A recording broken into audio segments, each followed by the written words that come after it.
Hey everybody, Joanna Lauer here. As a singer, an actress, and a Christian, I know just how important social media can be. It's a place where you can network and connect with new people, keep in touch with friends and family, you can promote your business and even spread the gospel. But social media can also be a place of negativity, stress, posts and images that believers just don't want to see. The solution? Savior Connect. Savior Connect is a brand new social media platform specifically designed for believers. Much like other social media sites, you can create your own free profile, add pictures, posts, and links, all without having to worry about seeing worldly images and messages. Savior Connect is the place where believers from all over the world can get connected. To create your profile, go to SaviorConnect.com today. Savior Connect, the Christian social network. Hey, what's going on, everybody? How you doing? Welcome to another segment of the Music Industry Makeover. Hey, well, thank you all so much for allowing us to be a part of your Thursday night. Yours truly, DJ Ron, D-Ray the producer, and DJ Jesus Beats. We're on deck tonight. Hey, fellas, how's things going with you? Man, we are live and in living color. Okay. And ready to talk a little bit. What's going on, Mr. Brown? Good to see you. Hey, Mr. Brown, how you doing? Hey, they're on the west side in Vegas, I believe it is. Yes, it's been a minute. Yes. And my Steelers aren't doing too good, so I ain't got a whole I ain't got a whole lot to talk about right now. Hey, well, as Curtis Blow would say, these are the Braves. Yeah, we breaking up, and breaking down. Yeah, you're right. Hey, well, at least I know these cowgirls got the big head or something. They got the mega mind this whole week from the doggone Eagles win, right? Oh, that was they gotta win.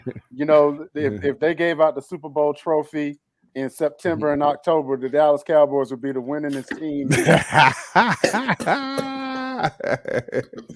Yeah, all right. Yeah, oh, that's right. The Bay Area, my bad. Yeah, see, it's been a minute, Leo. Right. Hey, but I just know you're on the west side. No, Richmond, California. Richmond, Bayside, Virginia. Bayside High School. Not to mess with you. Yes, but again, hey, we're gonna take your questions and comments as we talk to you about some music industry news going on and things like that, and give you some marketing and promotional tips, and just keep you informed, and hopefully again, we want to see you win as an artist and take your craft to the next level. But that all depends upon you as the artist, the individual. You got to invest in yourself. Simple as that. All right. So, oh man. Well, hey. Well, look. We again, thank you to all the advertising sponsors out there. Go visit the musicindustrymakeover.com and see everything that we got going on. And hey, let's help take your music career to the next level through marketing and promotions as we create the platforms and control the exposure, because that's what we do. All right. Hey, we just want to put it in front of you. Now it's up to the consumer if they like what you are putting out. So he's talking about his Cowboys. The Cowgirls are just y'all just winning because y'all got that broke hand Des Bryant to get a career day. Now, Mr. Brown, you was cool with me until you said that. He was cool. Now Falcons. At least we beat the Giants. Now understand, Mr. Brown, we're gonna be adversaries until about December.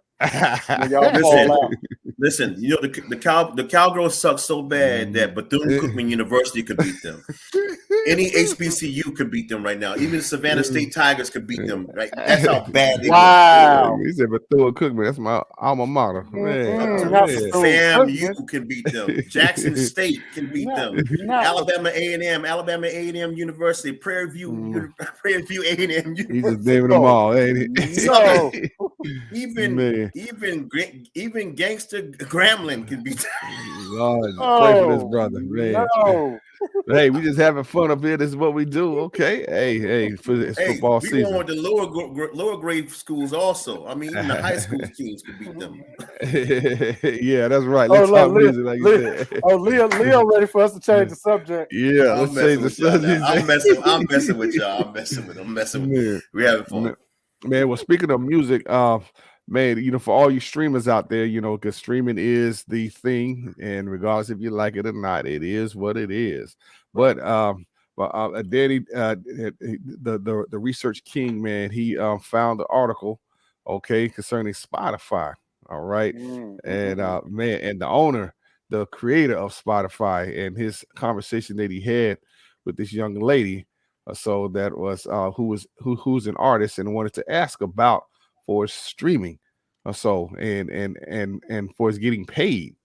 Okay, artists getting paid, and so Danny, do you want to paraphrase it? So, or do you want me to go ahead? I'll go ahead and paraphrase it. Basically, the artist brought up to a former executive of Spotify.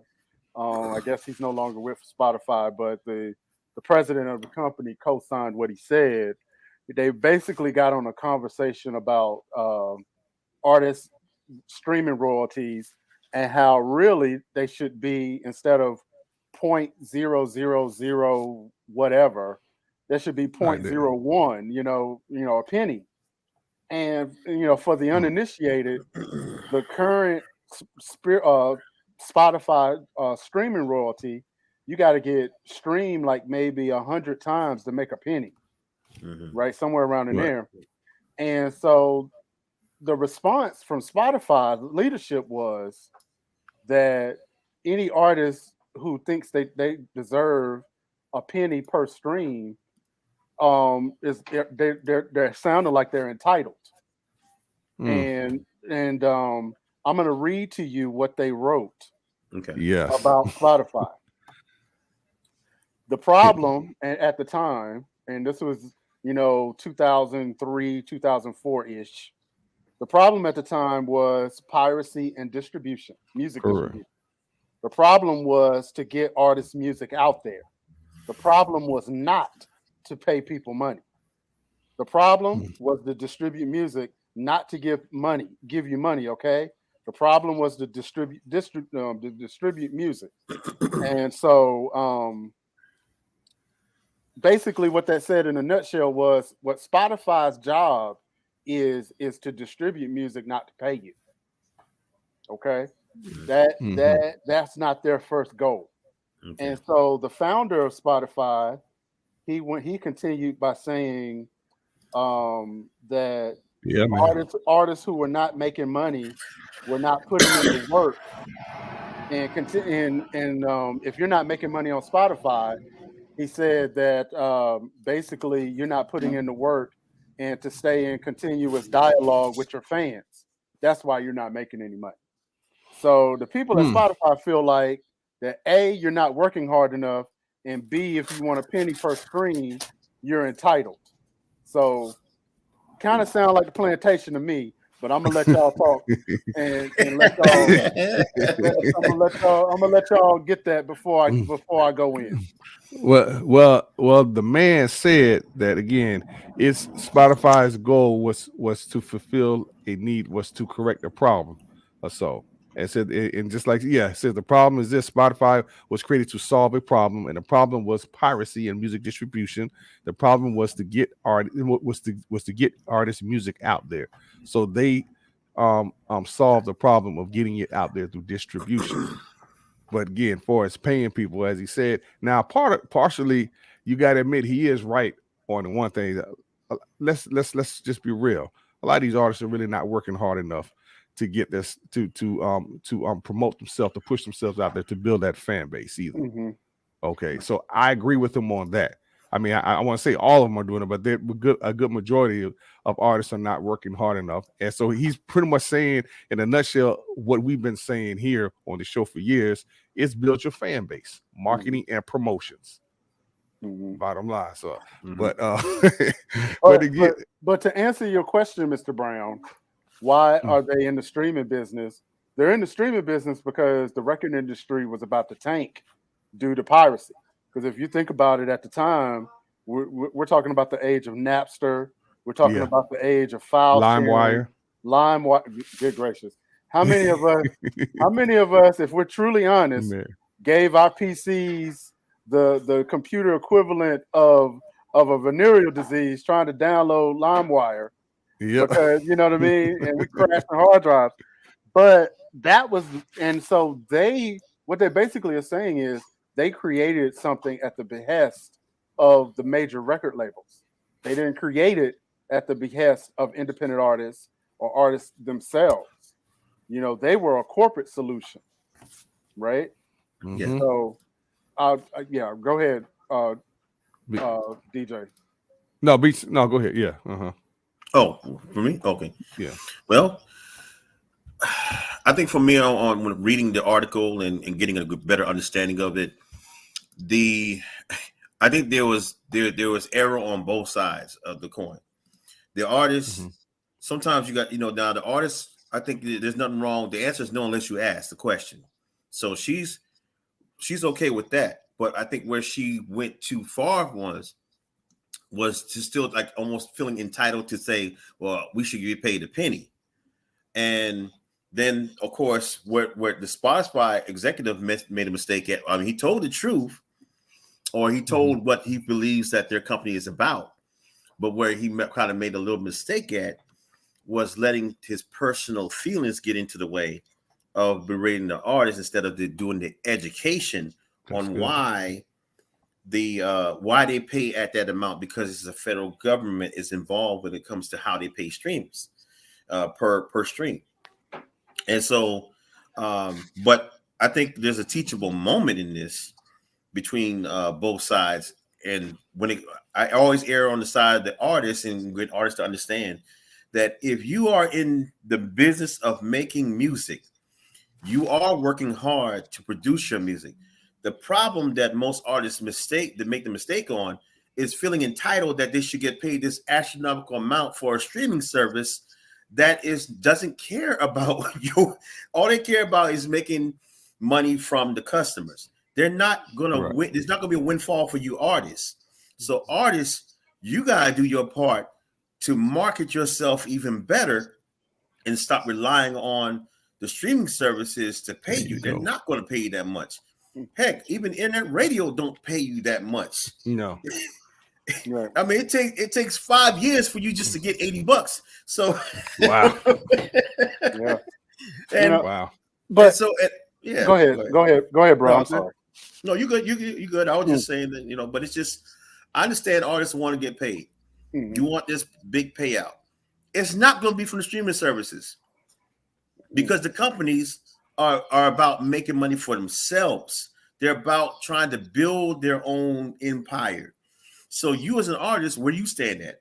Well, do you have a website? Why don't you have a website? Why are you not selling your merch on your website? Why are you not directing your traffic to your website? Okay, I can answer that, and that was part of what I'm not gonna necessarily say I'm gonna push back a little bit, but let's just talk about how I blame Spotify for it all. The Taylor Swift situation was, and for those of you who don't know, the Taylor Swift situation came about a few years back when Taylor Swift decided to pull all of her music off of Spotify. Why? Because see, Spotify, unlike a lot of other streaming services, they have a free version and they have a paid version, right? The paid version pays you a different royalty.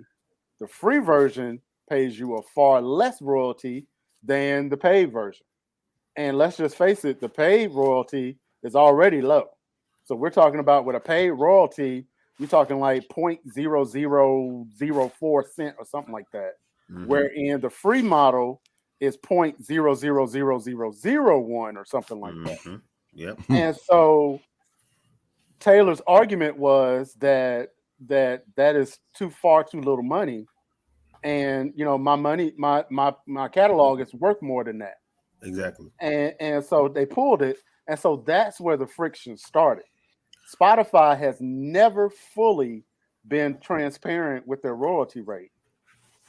Even those of us who are research kings, those of us who have degrees in it, those of us who've done market analysis and research, all that stuff, we still don't know what Spotify's royalty rate is, because a lot of their inner workings and their finances aren't transparent and open to the public because they're not an American company.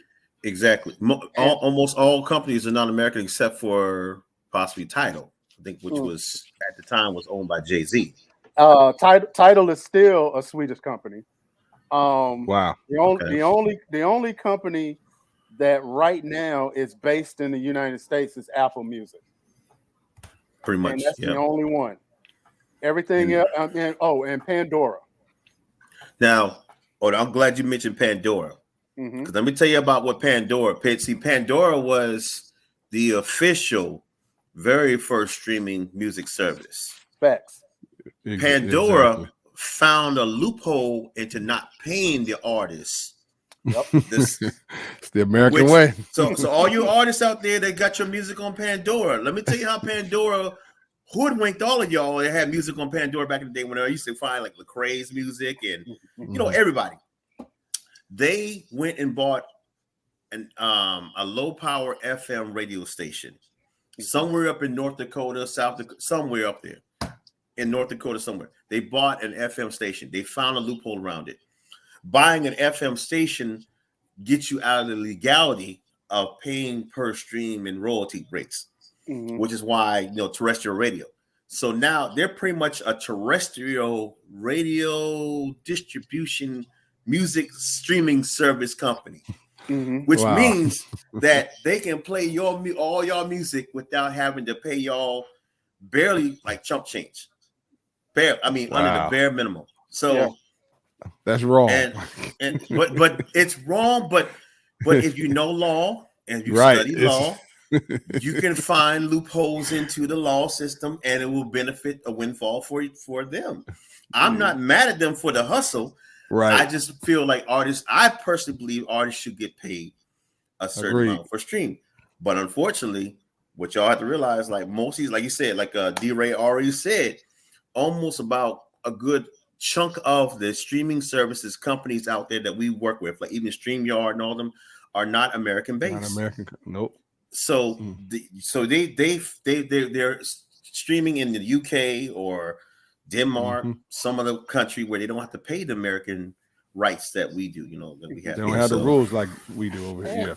And to further complicate things, the easiest thing for a lot of people to say is, okay, create your own website. Drive traffic to your own website.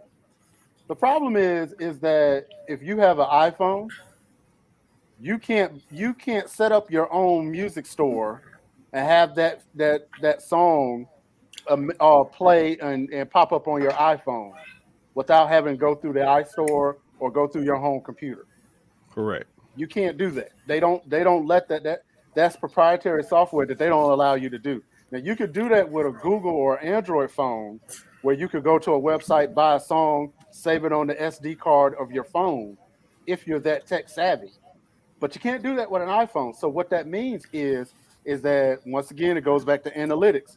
If you're looking at your analytics and you see that most of your people are listening to you on Spotify, on Apple Music, but they're using a phone to do it, 9 times out of 10, they're not going to go to a website. So what do you do is what's now being created, like we've talked about before, Spotify is creating their own websites now for artists, that you create your own Spotify page. You create your own Apple Music page. You create your own Amazon Music page. And so all of these pages are within the platform, that now when you do create your one-page jump page, basically it's just going to be a thing of links. It's like, okay, you listen to Amazon Music, click this link and go to my track. You listen to Tidal, you full Tidal, okay, listen to this, click this. You listen to Deezer, great, here's where to go. That's where we're heading. And a lot of these other platforms, even Pandora, I might add, are now creating integrated merch sales on those web pages, so that you can drop ship your merchandise. That's good. Within the web page. So technically, like if you're on Spotify, I forget the name of the merch thing right off, but you can sell merch directly from your Spotify page. You can sell concert tickets. You can sell whatever the case may be and direct them. So yeah, there is more of an opportunity for you to make some revenue. But the main thing is, if you're thinking that you're going to make a lot of money on streams with no fan base, And that's the problem. You might need to rethink that, because let me just go ahead and put this in perspective for y'all. What's going on, man? You know, Orlando? How you doing, Orlando? What's good? Let me just put this in perspective for y'all. That's good. If you sell 1 million streams, if you have 1 million streams on Spotify, that is $6,000. Now let's think about that for just a second. That's $6,000, and that's nothing to sneeze at. Don't get me wrong, but you certainly ain't living the lifestyles of the rich and famous on $6,000. Yeah, you're D-Ray, you're hitting it on the money now, and this is where,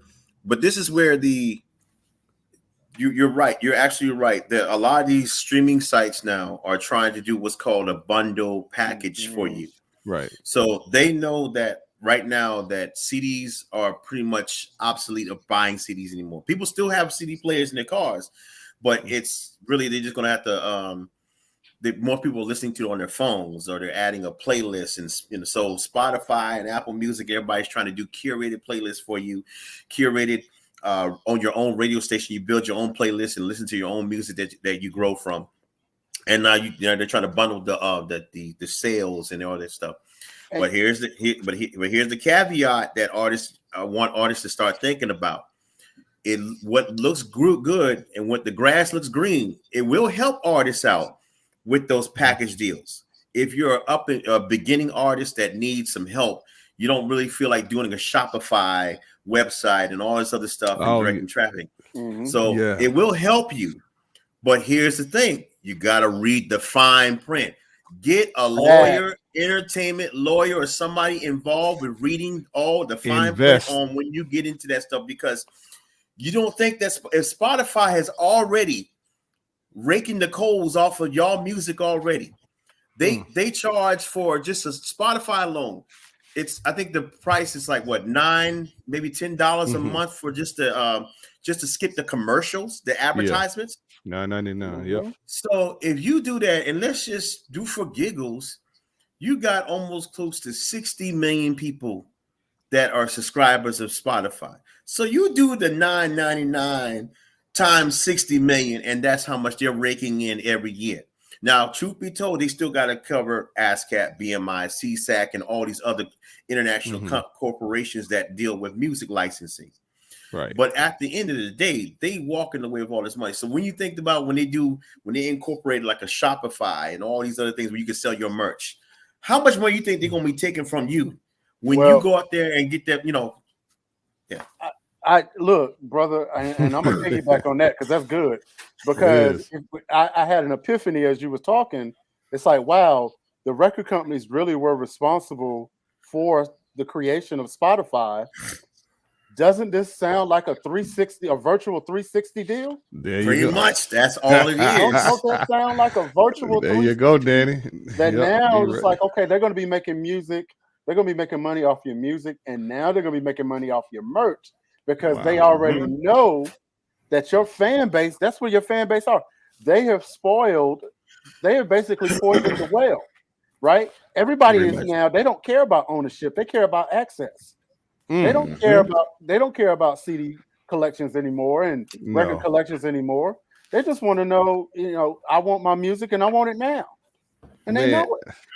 Hey, if y'all got any questions out there, comments, feel free. All right. I mean, because again, they're dropping some knowledge for you. And, you're right. Yeah. It's like a 360 deal, pretty much. And I can say without 100% certainty what my man Jesus Beast just said is true. You need to get somebody to read the fine print, because I'm not going to divulge the name of this distributor, but there is a distributor out there that is just like a CD Baby or a Ditto or DistroKid, that if you sign up with them and don't read the fine print, they have the right of first refusal on all the music that you distribute through them. And you say, okay, D-Ray, what is the right of first refusal?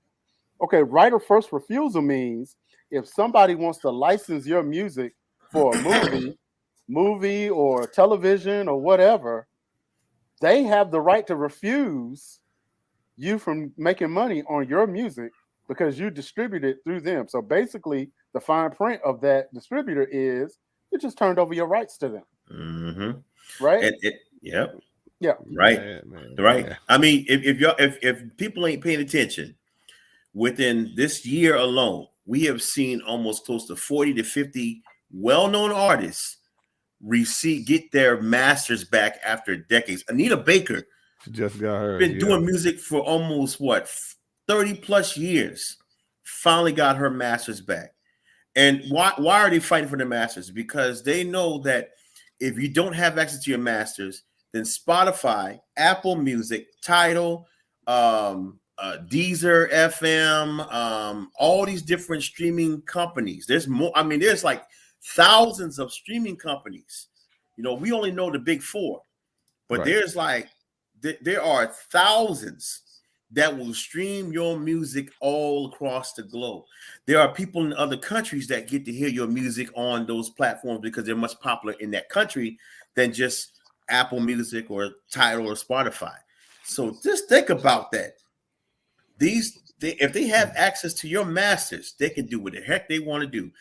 Aaliyah's family right now is fighting. They're fighting with Apple Music and Spotify because everybody's so excited because they saw Aaliyah's library added on to all these streaming services. Mm-hmm. The family is like upset because they want control of the masters. They don't have control. So now, while all of us, everybody who's listening to One in a Million or all her other albums, guess who's getting the money? Spotify, not the family.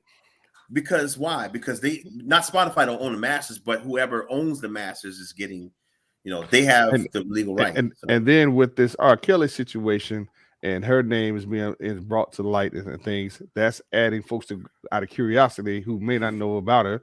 Hey, streaming music, that's more money. And if I can piggyback once again on what my brother said, I don't know if y'all can see this number because my glare, but the number said $2,672,681.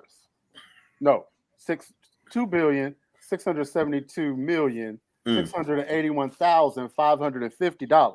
What is that, Danny? That is how much Spotify has made this year alone. And this year's not even over with yet. And this year's not even over yet. They got 3 more months left, and he's still raking it. And we're not even talking about the Christmas season yet. Oh man! So guess what they're gonna rake on that one? Mariah Carey. Right. Mariah Carey will be number one again for 25 years. Just number one. I guess not 25 years, but she's number one for a long time. Yeah, she's number one every Christmas. Every Christmas. Every Christmas. Ain't nobody been able to top that song. Right. And so I guess the bottom line that we're getting at with independent artists is that make sure you don't put all your eggs in one basket when it comes to this streaming thing. Yeah. Make sure you have a marketing plan. Make sure you understand what the other potential revenue streams are. And just educate yourself because it's not what you think it is. Because even with the streaming platforms, we found out earlier this year, you know who the major stock owners of Spotify are? The 3 major record companies. Pretty much. Think about that. Yep. Just a second. So the fight is already fixed. Yes. It's fixed, y'all. And that's what D-Ray, I'm just piggybacking off D-Ray. That's exactly what it is. It's a virtual 360. It's a virtual way of controlling the music now because they know that people are not going to go to the store to buy physical CDs no more. People are not buying, they're trying to make a comeback with vinyl, but vinyl is just like a cheap plastic now. There's just, if you want to go hear a Prince album all over again. But the real deal is, okay, they know that the consumers of us today, let me just say, look, DJ Jesus Beats, finish your point because I'm gonna come back to that. I need to make a public announcement. That Mariah Carey one. Yeah. I gotta talk to that brother. But all to say is that when we were talking about the websites, the reason why I encourage artists all over to get your website is not because it's not trying to you're gonna make all this buku money, but it's just to to be able to, you got to find a way to continue to market yourself. Take a little bit of control of what you got. And so if you know that if you don't at least have a website, have a place where they can go and get your traffic and learn the business, learn how to sell your merch on there, because there are sites and things you can add on like Shopify and stuff like that you can add on to your website. I'm not saying you're going to make a huge bang for your buck, but what you want to do is draw, but the most important thing is you got to draw a fan base. See, people will go, if they're a fanatic of you, like they are of some of these well-known celebrities, they will follow you to the end of the earth. Kanye West, with his ugliest shoes and sweaters and homeless t-shirts that he makes that looks like a hobo from I don't know, but it's just like, but people will go and buy them ugly, melted down ice cream shoes. And it's nothing but Chinese cheap plastic. That's all it is. It's the Chinese that he gets a wholesaler from in China. Because we get them from over there when I was overseas in South Korea and Japan. We get all that stuff from the Chinese. All them Air Force Ones and Jordan job, these kids be wearing nowadays, the people be wearing, all that stuff come from China, man. You can get that for $5, man. We get it for $25 over there in South Korea. And it's the real stuff. But other than that, it's just about learning your business, learning your craft, study, and try to figure out how can you market yourself to where you don't have to rely on the streaming services. The streaming services are there as a tool. Okay, are we looking for real fans or are we looking for real artists? Okay, go ahead. Yeah, well, the thing about it is, as an artist, you have to build a fan base. I don't really care if you're Christian, you gospel singer quartet, you have to build a fan base. Lee Williams and Spiritual QCs is the most popular quartet down here in my area. Yes. All right. When he was alive, rest in peace. Yeah. Before COVID, Lee, when they had a concert, almost close to about 5,000 people came out to see this old man who stands up on stage, don't even move, but they love his music. People will come to them, but you have to build a fan base. When they had merch out there for them, all the CDs from Malico Record CDs and stuff, like all that stuff. That stuff was gone within a matter of 45 minutes when they showed up at the table. And I witnessed them because I was like, wow, man, because they had suitcases full of CDs coming out. I think it must have been almost close to 800 CDs. They were all gone by the time it was like 40 minutes into the set. And that's how, but when you build a fan base, people will support you financially. So a lot of times I think we're in the Christian side. Sometimes we get this pride or modest feeling that we can't have a fans. You do need it. I mean, and how are you going to eat as an artist? How are you going to eat? You spend almost $8,000 to $10,000 to $15,000 recording your music in the studio. Put all that hard-earned money into that. Your wife or your husband is mad at you because they're trusting in this blind faith that you're going to make this money back. You said blind faith. Blind faith. How are you going to make that money back? Then you traveling. Some of y'all go to these award shows. You go all these places, spending almost close to $500 to get to either be recognized or to be nominated or to be or just to meet people. And you spend all this money and you come back home empty-handed. Then your husband, your wife is looking at you like, well, what did you bring? I got Artist of the Year. But what did you bring? We got bills. Then most of us work a full 9-to-5 job. I mean, a lot of us are working hard time, man. That's right, Andre. Yeah. Derek might have tweeted that the other day that artists may want to get a job while they're trying to put out music. That is true, because as a DJ, I work full time. I wish I could do this full time like some of these other DJs. I work at a voter registration office for 15 years. Now 15 years and received multiple promotions, but if I quit my job, man, I ain't got nothing to eat. How am I gonna eat? And I ain't missing no meal. But right, I mean all that to say, I'm sorry if I went on a tangent here, but it's just it was on point. It's on point. And the thing about man, where do I start? Or Orlando, I'm gonna say that Mariah thing for last. No, I'm not. I'm gonna start. So let's start it. Mariah Carey had a #1 hit every year of the 1990s. Mm-hmm. You go back and think about that for just a second, right? No. You asked for this. You're just like one of those artists that said Drake is the biggest selling artist of all time, and his total count is 200 million, and Michael Jackson could catch him in one record. Man. Let's not even compare. Listen, Drake had more hits on Degrassi, and I'm still watching that episode of Degrassi: The Next Generation than he had on his music. Look. As Jimmy in the wheelchair. Right. This is and Mariah Carey ain't never had to do no blood shoes, no devil shoes to get sales. Right. So, yeah. But I mean, but all jokes aside, when you're talking about real fans looking for real artists, a real artist needs real fans. Period. And the only way to do that is you got to know your why, like we always say. You got to have a plan.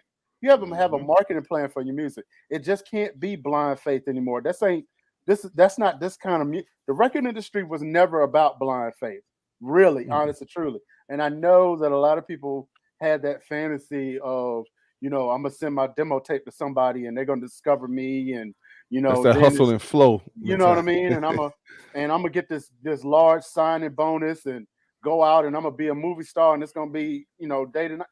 It's really not like it really wasn't like that then. It's certainly not like that now, right? And so, and for the people that are out there saying, Derek Minor saying that people may want to get a job, that could be true, or you need to work really, really hard to find revenue streams for your chosen profession. Preach that. Yeah. Come on now. I have clients that once they bought into the fact of what they do, they have found that what God had waiting for them on the other side of that yes was far more reaching than just being a music person, right? I got one client that him and his wife are coming together. They're going to do a podcast where they're going to cover music, mental health, marital things, or whatever, and it's becoming a whole platform that they're creating. I got another client that she is starting a radio show. She's doing a bunch of other stuff. And so when you start talking about job, we got to eat. We got to work anyway. Yeah. We got to work. But I think that with some planning and with some prayer and with some work and faith and work, you can get out here and make a niche for yourself that you don't necessarily have to work yourself into the ground to make this stuff happen if this is the lane that you're supposed to be in. And that's another thing that sometimes people don't understand. No matter how hard you work at something, if it's not your lane, it's just not your lane. It's not gonna work. Period. Exactly. It's a lot. It's a lot of dedication. And listen, I'm all for independent artists, every artist out there, to go out there and work hard. Study your craft, study the business. If you're in the ministry also, you got the ministry side, you're doing the ministry side, you got that down pat, but you got to learn that business side on how where your money's going to go towards. What are you investing in? And how are you going to create a budget that can help with your music? Because if you don't have a budget, if you're not a person that's saving at least $50, putting it aside into an account, and every paycheck or once a month, just a small amount, $25-$50, let it grow, and then try to see how you can be able to build your business and what you're doing as an artist. And you might have to go get a job. You might have to go work at. There's nothing wrong with working. Ain't nothing wrong with that, because most of us work. Most of us work. Most of the people and the artists I talk to, we all are working. And but it's the greatness of how God has blessed us to be able to balance the work, it's good, our Orlando. family, and our business. I have a cleaning company to help front my work. Orlando City, and see, that's entrepreneur. Great. Because you know that in order for your passion, which is in music, all of us that we have 6 degrees of separation. Our passion is in music. So in order for the music to grow, in order for us to continue to do what we do as our passion, which we want to turn to a business, we're going to have to put aside some more money, and you're going to have to make some sacrifices. And that's called opportunity cost. All right. Okay. Again, you spending money on something that you could be spending money elsewhere or whatever. So look at this, again, what's your drive? What's your why? Learn the art of sacrificing or delayed gratification. You don't stop buying all the latest electronic gadgets. You don't need that new iPhone coming out. You don't need all them joys. Again, It's true. Balance between your needs and your wants. Okay. And when you start thinking like this, and when you start becoming more business minded, then you'll start understanding why people don't want to do stuff for you for free. There you go. Come on. Like, let's just keep it real. I don't know about y'all, but I spent $250,000 to get this MBA, right? So the idea that I'm gonna spend $250,000 to do a couple of favors for y'all, I don't think so. That may sound cold or whatever, but no, it don't work. It's reality, like right? It is what it is, It is, right. Just because we know you, or so, doesn't mean we're gonna always do something free for you. Okay. And a lot of times, independent artists want what they really want is somebody to go into business with them because they're bad at business. Yes, that's a whole nother separate show. That is, but yeah, man, don't be afraid to grab a 9-to-5. I know plenty of people. A matter of fact, our friend Tabitha, the That's Your Business lady, that does the TikTok and all the vegan stuff. Oh yeah. When she was starting off, she was an Uber driver, right? She drove Uber, between going to auditions or whatever. So, definitely. Is that a sub? What napkin was that? Oh, this right here? Yeah. What kind of? Oh, that's Substation 2. I didn't know they had Substation 2s down there. Yeah, we got them. I forgot all about that business. I was just sweating because I had to pat my head with that one. I had a salad earlier today. Well, look, big boys, we recognize food, so that's why I was like, that looks familiar. Oh wow, man! I'm sorry to make y'all so hungry. This is a shame plug, but Substation 2, it was they had a salad down here, so I had a salad today. Salad? Ain't nobody talk about no salad. Get that turkey, boy. And see, Beats went there because he likes that. He likes that place. Again, that's how marketing works. So you know what I'm saying, or building that fan base. You know what I'm saying? Go ahead, Rod. Go ahead, Rod. Hey, again, Beats is a fan of Substation 2. So it's like, again, you want people to be a fan of your music. Awesome. Again, the music industry makeover, y'all. Hey, we drop some knowledge to you. Hey, I want to go switch gears here. Man, hey, they're bringing back a classic. Okay. Hold on. Let's see. Mary says, hi. Do you guys hear about Amy Grant movie coming out regarding CCM and her interview? And it's $1 billion business for them. We have got to work together better. The movie, I believe, comes out tomorrow. CCM. Here's what we have discovered in our trials and tribulations with our brothers in CCM. Mm-hmm. They got their issues too. Okay. They got bigger fish to fry, just like they got their problems and shortcomings too. The main difference, though, is there seems to be this illusion that CCM pays better. They're better with business. But it's definitely some shade going on over there as well. So, and I'm curious about Amy Grant because she's one of those artists that kind of have lived in both worlds. She's lived in the CCM world and she's lived in the pop world. Right. So I would really be curious about what kind of story she's swinging for the fences here. She's done music with Lecrae before back in the day, off of and they performed at the Double Wars before. So, and she's been in, she's probably worked with people like T-Bone and like you said, on both sides of the spectrum, the coin. So, but she was also creeping with Michael W. Smith too. But that's another subject for another day. Yeah. Again, they have their issues, Exactly. Everything that glitters not gold. But she's always been a crossover artist, so that's nothing new. Yeah, she's always been a crossover artist. And it is what it is. But hey, there's a classic coming back, man, and it might even spark up some other jewels to come back as well too. And I'm talking about my man Donnie Simpson, Video Soul. Oh yes, after 25 years, y'all. Man, hey, he's talking about bringing it back. I'm wondering, is it will it be a good fit for this type of generation here? So, you know what? First of all, let me just say, go on record as saying, Video Soul was one of my favorite shows of the 80s. Mm-hmm. Likewise, it was one of the reasons why Rap City really? Coming back too. What? Oh, wow. Man? Okay. It was one of my favorite shows of the 80s. You know, behind Soul Train, it was one of those shows that, I would beg my mama, can we get cable so we could finally get Video I just Soul? want to see Sherry Carter, Well, I was there for the music. Sherry Carter was beautiful. It still is. Yeah. But the thing is though, I wonder about the format now.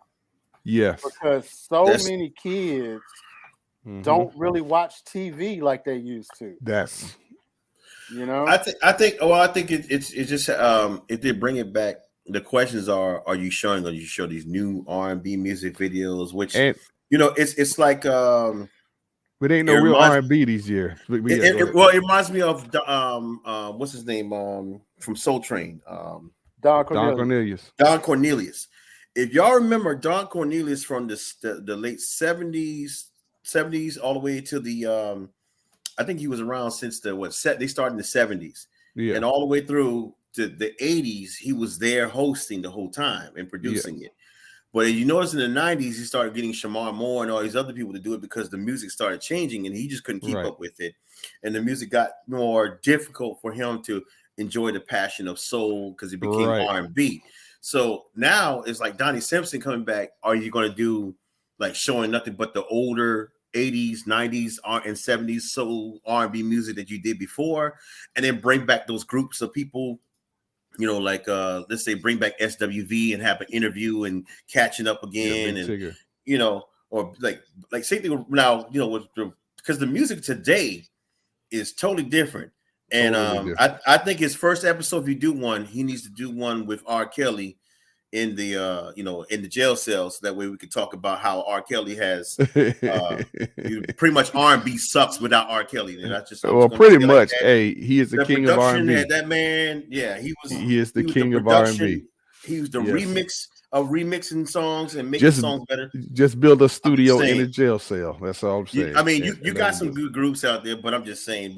And then, like you say, bring Rap City. I think it can be around, but it's just like the music of today is going to might be for the young kids. So they need to bring back Teen Summit. I used to love Teen Summit, but that's just me.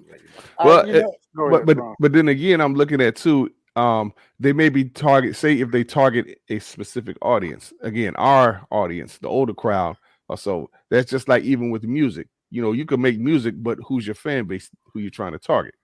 Right. And like, if you ask young people, okay, where do you go to watch music videos, or where do you go to listen to new music? First thing out of their mouth is YouTube. Right. So what are you going to do to get these kids to get back to TV? Number one. Yeah. Right. And then number two, like you said, what's going to be the format? Let's just face it. In the 70s and the 80s, the one thing that those artists had that the current artists don't, they had showmanship. They could perform. They had music videos that actually told stories. They were little movies. Today is really just a lot of salaciousness. Even with gospel, it's a lot of how long, how much can we push the envelope? And I'm not sure that Video Soul format can handle that. It's going to be interesting. I think it's going to be very interesting to see how they're going to play this out, because my question has always been, do people still watch music videos? Because I haven't watched music videos since I think the Burning Days 106 in Park. when we used to watch music videos, and Hype Williams would do great videos and stuff like that.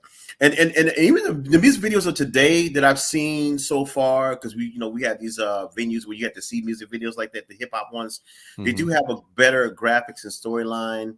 The music is trash to me because of what they're saying in the music, but when I look at the visuals, besides having the girls and all the other stuff in the music video, but they do have like this kind of weird like theme of showing a storyline or something that pertains to the music video, like a visual aid. But I just don't think the music with Donnie Simpson, with the music of today, is going to be a challenge for him.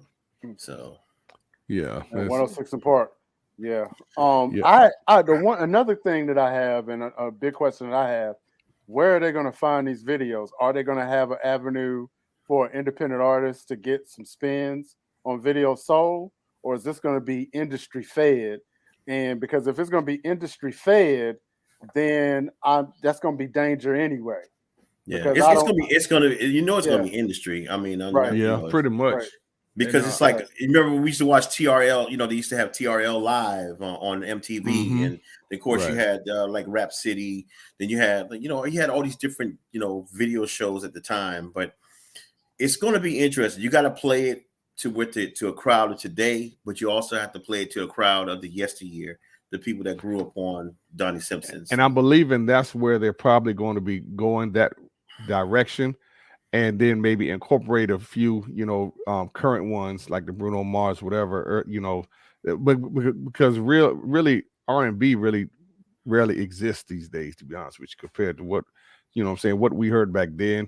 And so I'm wondering if they go that route, which I'm assuming they will. And because again, it's about finding your niche, your audience, because there's some of us that still want, I guess, bring that nostalgic moment, I guess. The hip hop videos of today and R&B videos of today is like softcore porn. It's like you just it's borderline, like where you got all that stuff. Like if you ever see a Megan Thee Stallion video or Nicki Minaj, or it's never something where you can say, man, back in the day, we had video vixens. We all know about that, and we know how the videos were. But at that time, it wasn't. They didn't take it to the extreme until Nelly did it. But oh, okay. So I got a little bit of clarity. Crazy. Okay, a little bit of clarity. It's going to be on Tubi, so it's not going to be on BET. It's on the. It's on. Going to be on Tubi. Oh, okay. Tubi is free. Tubi is a free service. Free. So I think what they're going to do is then they're just going to run the old episodes. Then that's what it is. And then he did do one episode that's on there now. And the first episode had Teddy Riley, KC, and Young Jock. So it's I might check it out just to see. Yeah. I only watch Tubi when there's a movie on it that's got my song on it. But we might just give it a shot. Yeah, but Tubi's a free service for anyone to download on your smart devices out there, and it's just like it covers a lot of movies and stuff that they approve, and it's like a commercial based into it. There's advertisements in it, and it's just like Pluto TV. If you ever had Pluto TV, Pluto TV is hands down like one of my favorites. They add all these different channels on there, and sometimes I watch Showtime with Apollo. So it's and it also and both of them are free. All free. And it also goes back to why it is important for you to own your intellectual property, because keep in mind, Donnie Simpson wouldn't be able to take Video Soul somewhere else if he didn't own it. I did not realize that. Yeah, that he basically owned. Wow. Well, and piggyback off of that, I saw on the news, for those who used to watch Seinfeld. I mean, I didn't, but it's coming on Netflix, and they paid $500 million for all 180 episodes of Seinfeld. Wow. $500 million. That is $500 million. Because you got to pay, of course, the main character Seinfeld. Jerry, got to get the most, and then of course all his co-stars, and then everybody has to get a residual check from that. So every person who has been a part of that show, 500, and if they're alive or dead, will get a residual. Whether their families will get the residual check. So they have to pay for it. Everybody got to get paid. And a few years ago, when it was on Hulu, I want to say Hulu might have paid somewhere between 150 $200 million for it to be on Hulu for like the last 10 years. So what this means is it gets back to what we were talking about really initially. It really does come full circle, wherein, yeah, we're talking about streaming, you're talking about merchandising, but we're living in an age now where it's about content. It ain't even really about, it's about owning your content. What's more important to you, owning your own website or owning your own content? That's a good question, you know what man. I mean? And that's kind of that fundamental thing. If you're an independent artist and you have a limited budget, what do you spend it on? Do you spend it on making my website look like the most state-of-the-art thing that you ever seen? Or do you make it so that, hey, I own this content, whatever that content may be? And I put it up on a Spotify. I put it up on YouTube. I put it up on places, but I own it. You know what I mean? And Danny just gave you all the definition of opportunity cost. Are you going to spend it here or are you going to spend it there? Because you can't spend it on both unless you got it like that.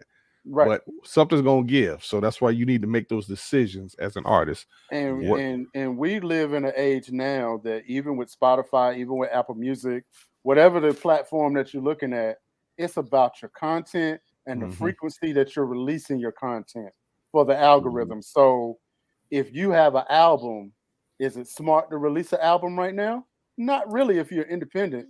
It's really smarter to release one song every quarter. There you go. To get the ball rolling, and it's all about the strategy and it's all about where we are in the music business right now.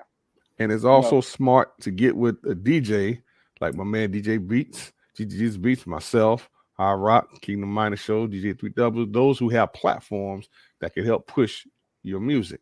Facts. And come with, so you don't have to have a $2,000 or $3,000 Radio One budget. Right. You can have a $200 or $300 internet radio budget that can get you the same kind of traction, can get you some exposure, can get you some streams, and get your name out there. It's just me personally, like it's just about connecting with every single outlet that you can possibly do. And if you learn how to become a great people person, get out the introvert frame of mind. I'm an introvert, but I can be an extrovert at the when I meet people. But you have to take a leap of faith and start meeting people out there, and don't just write people off just because their platform is not big like you think it should be. Thank you. Facts. Speak that. So you gotta. I mean, when we say DJs, I don't want you to think that I'm the only end all be all to get your music to me. Right. I'm just one vessel. There are thousands upon thousands of DJs, and you don't have to just get it to Christian DJs if you're a gospel Christian artist or singer. Get it to the DJs in your local cities who are in the clubs, who are on the radio, who are the bedroom DJs. I mean, if you know any DJ, if he's out there or he or she is out there doing anything, give it to the high school kids who are DJs. Yeah. Give it to the college students who are up and coming DJs. You get it out to every single entity that you possibly can. If you got music, get it to the college radio. Find out if there's somebody there that can play your music on the college radio. Find every avenue. Don't just limit yourself to just, I got to go to the major league heavy hitters first. Sometimes if you start small, it graduates. It's like it grows so big to the point where your name is out there before you even get a chance to sit down and lay your head that night to go to sleep. There you go. Then all of a sudden you start realizing why people are blowing you up and contacting you, say, hey, can we get an interview from you? Can we do this? Can we do that? Just stay humble and just have fun. That's all. There you go. Man, fellas, great show tonight. And again, well, thank you all so much for hanging out with us. Okay, again, it's the Music Industry Makeover. It's my man, DJ Jesus Beats. His contact information, radio show right there. Radio station, hot316radio.com. Tune in. He's playing a lot of great music out there. If you're an artist that's tuned in, you need to definitely tune into the station and send him your music. I think there's a submission button on there too, right?